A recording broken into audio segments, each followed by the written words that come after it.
Hey, welcome back to OT Asset Management Weekly. Today we are going to talk again about active OT discovery, especially about the risk that is associated with active discovery.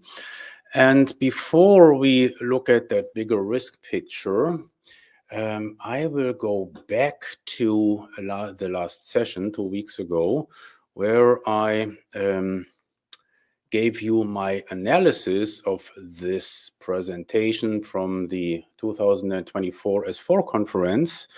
You can see it on Dale Peterson's web channel, YouTube channel.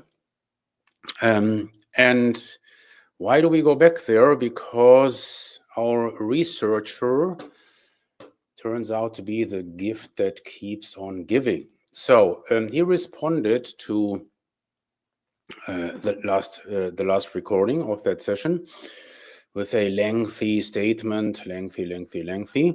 And I'm just putting this up for reference. So if you want to read the whole thing, just go to the OT Base LinkedIn page, and there you can read his comments.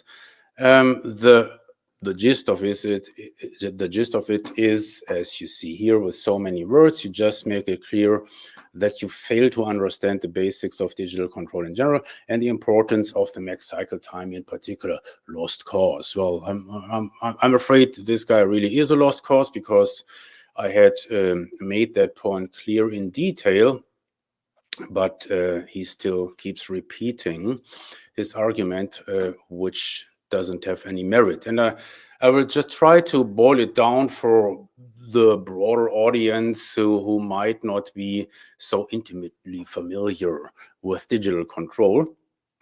So the scenario or the argument that he presents is, well, there might be these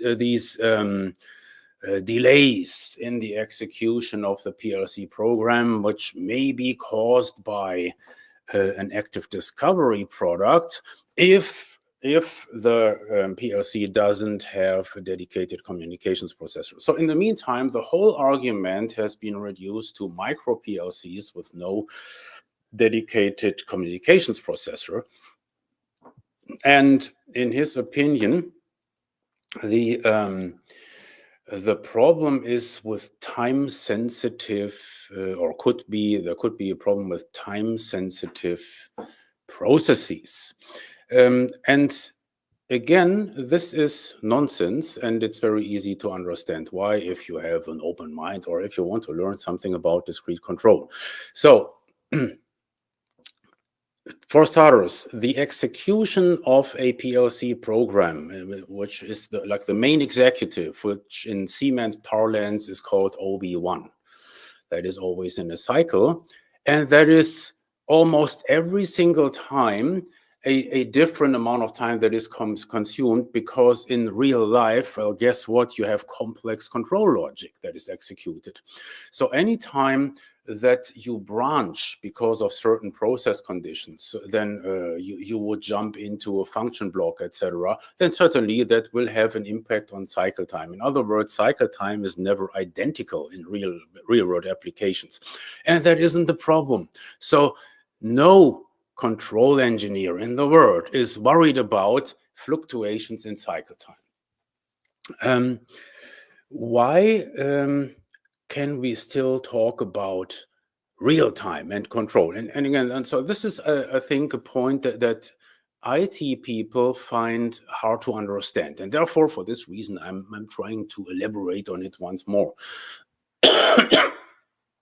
Even if you would imagine a cycle that takes a whole second, or just for the sake of the argument, 5 seconds. You may remember from the last webcast, you can set the Siemens S7-1200 to 6 seconds maximum cycle time. So we focus on 5 seconds. That still is real time, because it is guaranteed that the next execution will happen 5 seconds later, and it will reflect the real process state. That is the important thing. So the granularity of the cycle is not as important as the determinism. That is where actually control and real time come in. It's not about it's always very, very, very fast. No, it's not. So the granularity that you need, and here it gets interesting, that is determined by the control engineer. So, and this is why we need control engineers. Guess what? An IT person, such as our good researcher here, would never be able to do anything in a factory automation environment because he doesn't understand control. So the control engineer makes sure that the requirements of this process that is subject to control are met. This is what these guys learn in school, how to make that determination. And based on that, the control engineer determines the required maximum cycle time. And I mean, I'm not kidding you if I tell you that can be 5 seconds. There are lots of processes that this is totally sufficient. Certainly, when you consider, we are only talking about micro PLCs here, like $300 devices. You would not use them for very fast-moving processes or access control, for example. No, you don't use a micro PLC for that. So those are two completely different things. One is the real-time aspect, and the maximum cycle time is determined by the control engineer. The other question is which cycle time is required, also determined by the control engineer. And based on that, the control engineer will select an appropriate PLC.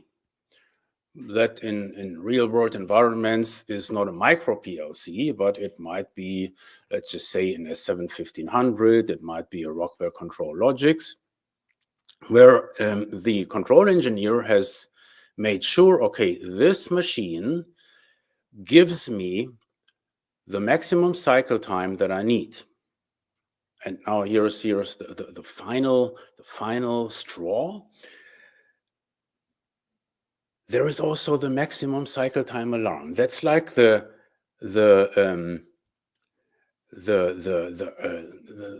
help of last resort.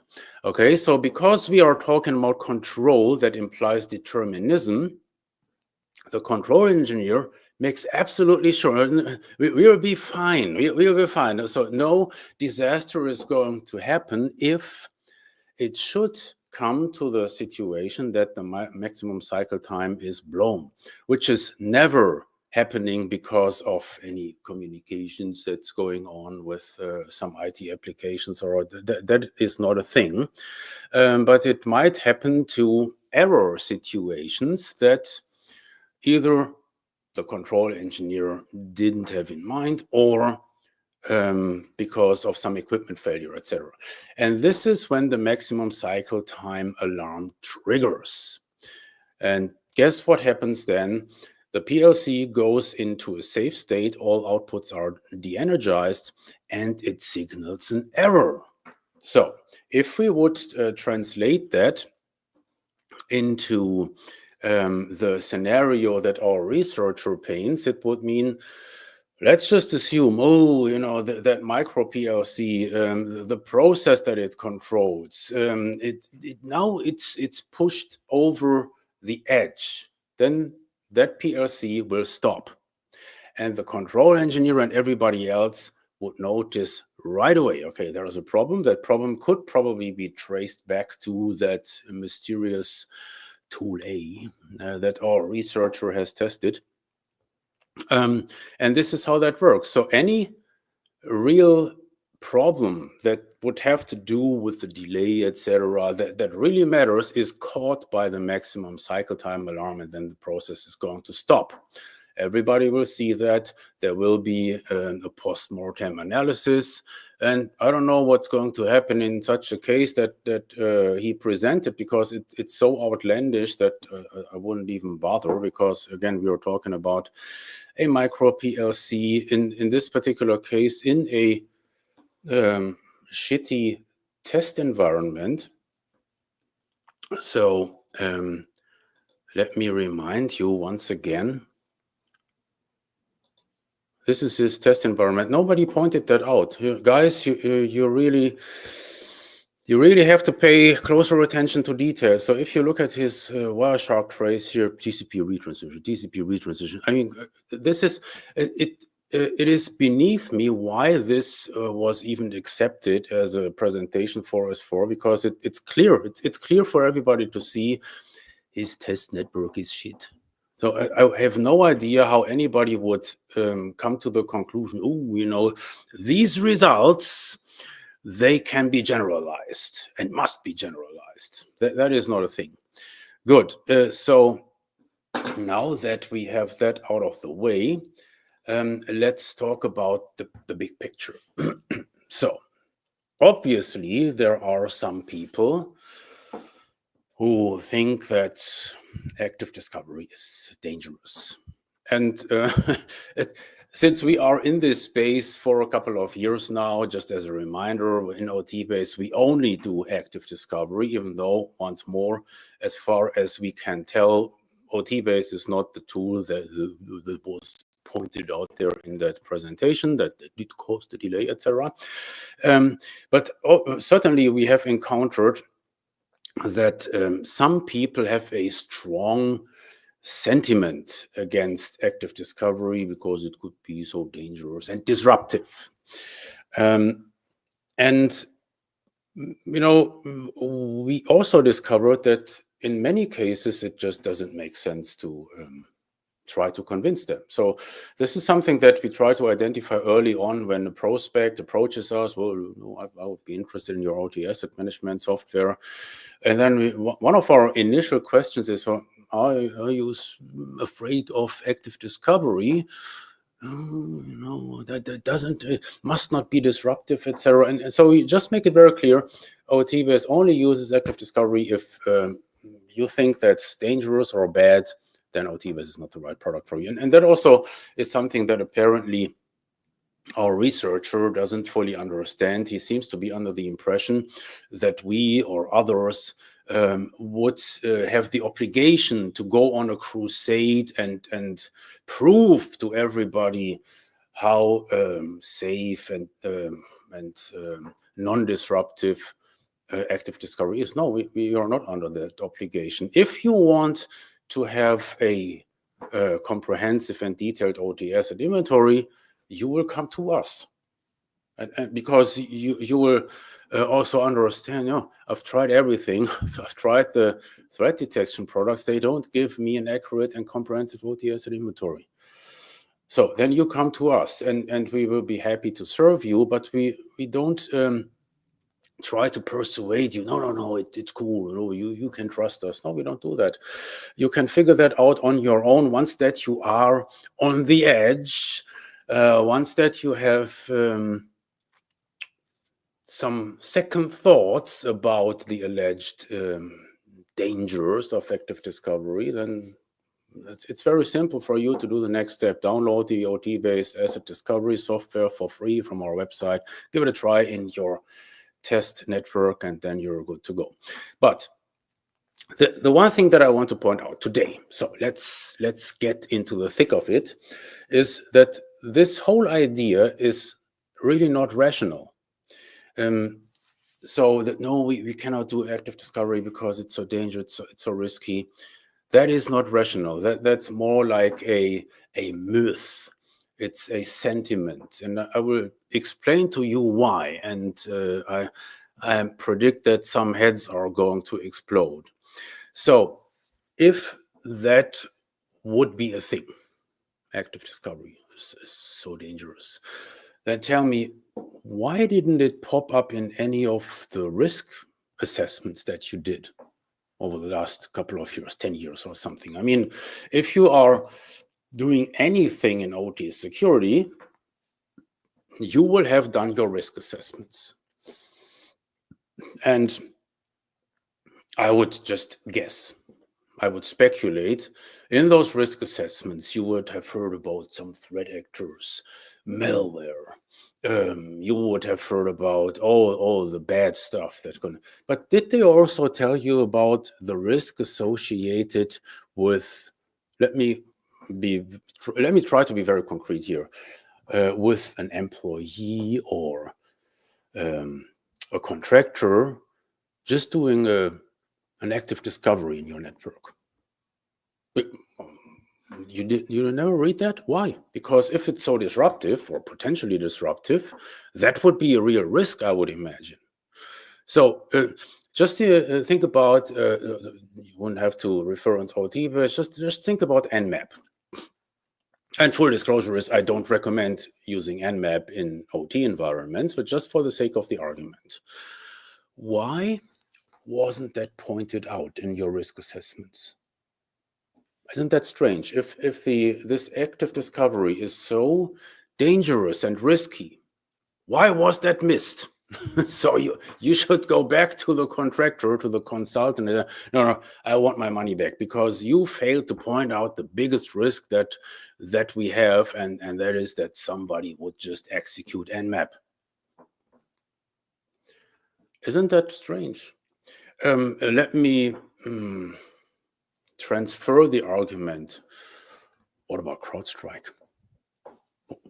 Did anybody tell you about the risk associated with having CrowdStrike or any similar application or platform do automated updates? No? Isn't that strange? And still, just recently, that specific product, benign product, caused the biggest damage in IT history because of that update that failed, that caused machines to crash. Nobody pointed that out. Instead, you are taught about all the hype topics, the threat actors, the malware, the this and the that. And that doesn't make sense. Because if active discovery, or substitute that with Nmap, just for the sake of the argument, if that would be so dangerous, why should you ever investigate something like ICS malware? Why? Tell me why. Why are the threat actors, these Chernovite guys, they're on my radar, the Chernovites.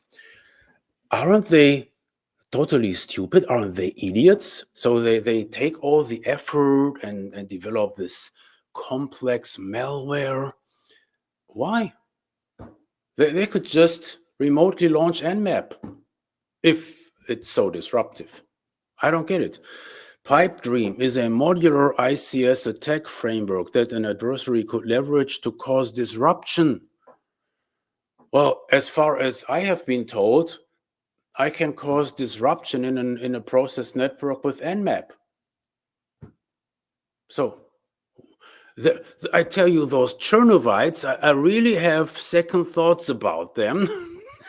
Now that I've learned, well, Nmap can probably achieve the same thing. So they must be idiots. They spend all their time developing those fancy attack frameworks. Why?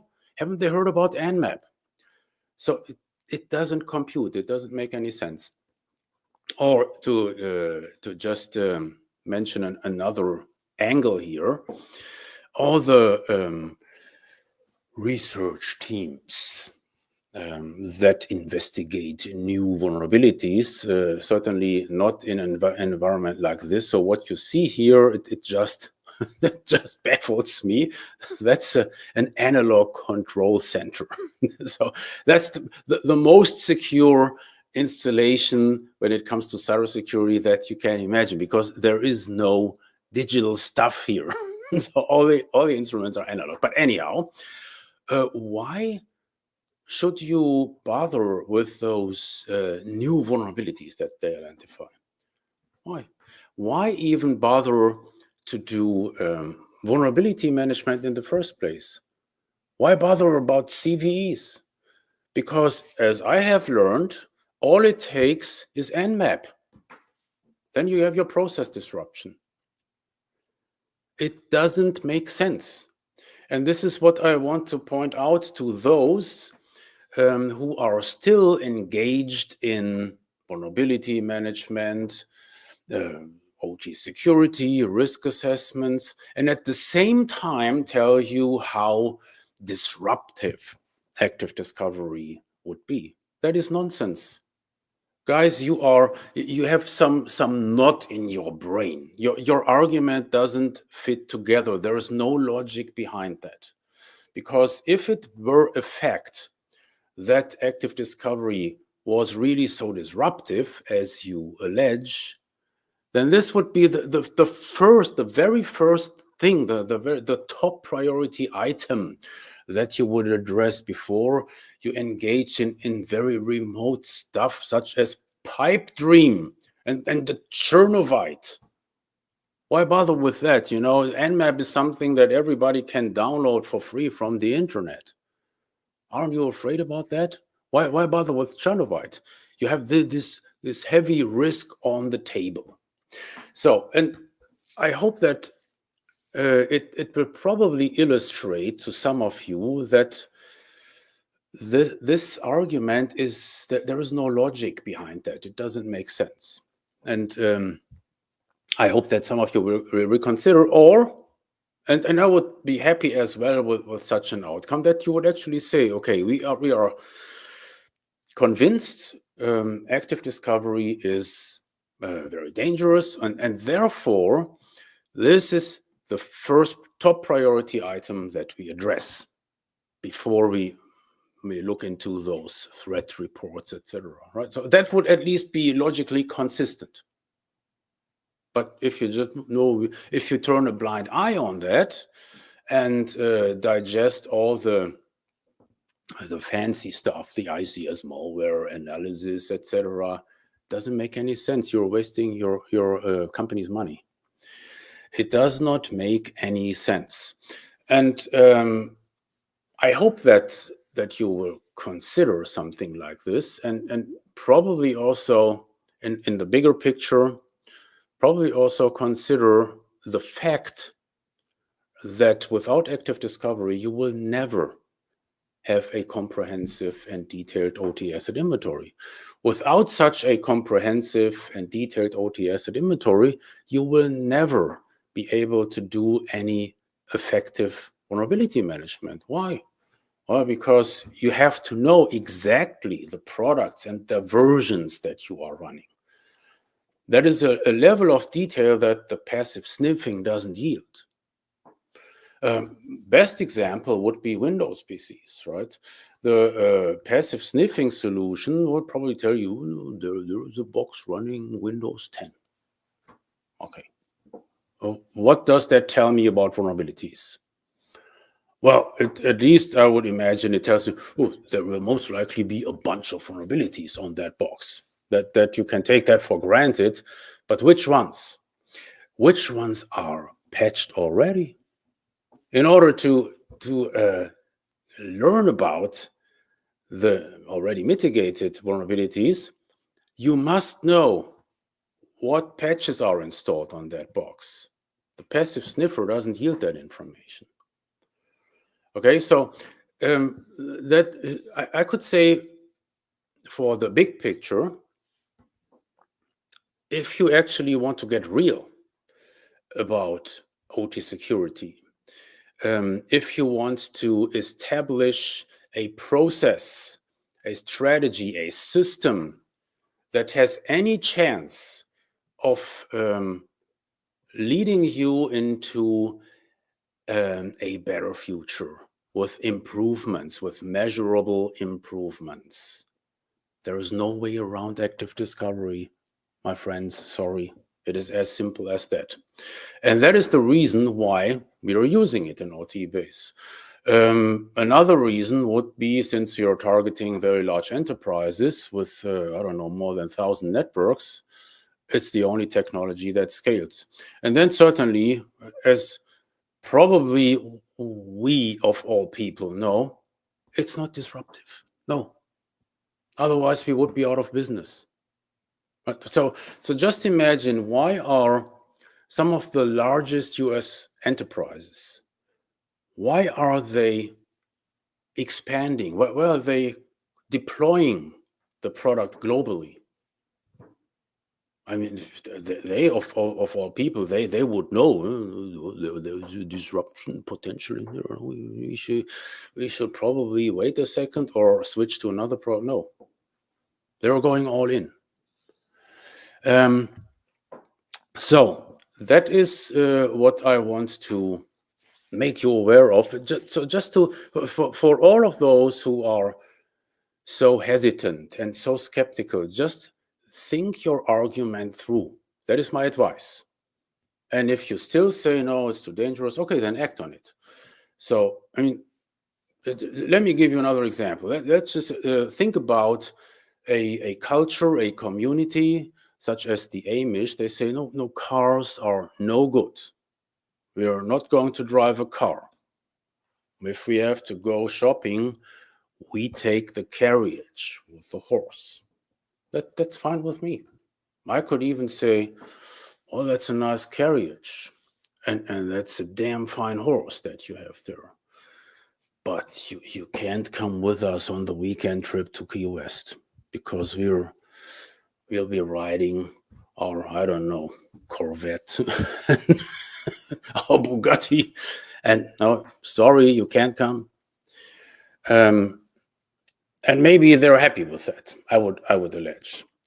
But it's at least they don't have this cognitive dissonance that everybody has in OT security, that thinks, oh, it's so dangerous with the active discovery, but still engages in that outlandish stuff, like with the pipe dream and the threat actors, etc. There is no logic behind that. Okay, so I have one comment. It's not a question, but you can certainly also drop comments in there. LinkedIn user PLC software like Siemens, TIA, and Rockwell RS Links are active too. That's damn right. And I would also imagine that nobody did a risk assessment before calling their RS who as an example. Secure. And the irony is, you would probably think at first, oh, that's stupid. No, it's not. Because the irony is there have been cases where PLCs from obscure manufacturers actually tripped when being discovered with RS links. That is a real thing. So certainly it's so rare that nobody bothers, nobody gives a shit. Everybody's using RS links or TIA portal. Certainly. And that maybe brings me once more back to the topic of risk. Maybe the best way to conceptualize this risk of active discovery is think of it like side effects of a medication. So anytime that you take some pills, you go to the description, all the bad stuff that can happen if I actually take that pill. I'm so scared. But then on the other hand, there's the benefit, the health benefit, the health effect of this medication. And therefore, most people actually swallow the pill, even though there is this tiny risk. I remember I shared once the story when I had to have a very unsuspicious. I had to take an unsuspicious tetanus shot. And in the US, you just go to a pharmacy and they do it on the spot, right? And so you just go sit there in the back corner and the doctor will come, you get the tetanus shot. But in the list for side effects, guess what I read? You can die. And I thought, oh, actually, I don't want to die in the back corner of a CVS pharmacy in downtown Miami. That would not be a nice death. But I had the courage to actually do it. Bam. And because there are some benefits associated with that. And this, again, leads us to the risk trope. So my closing argument would be, this whole discussion is not driven by reason and logic.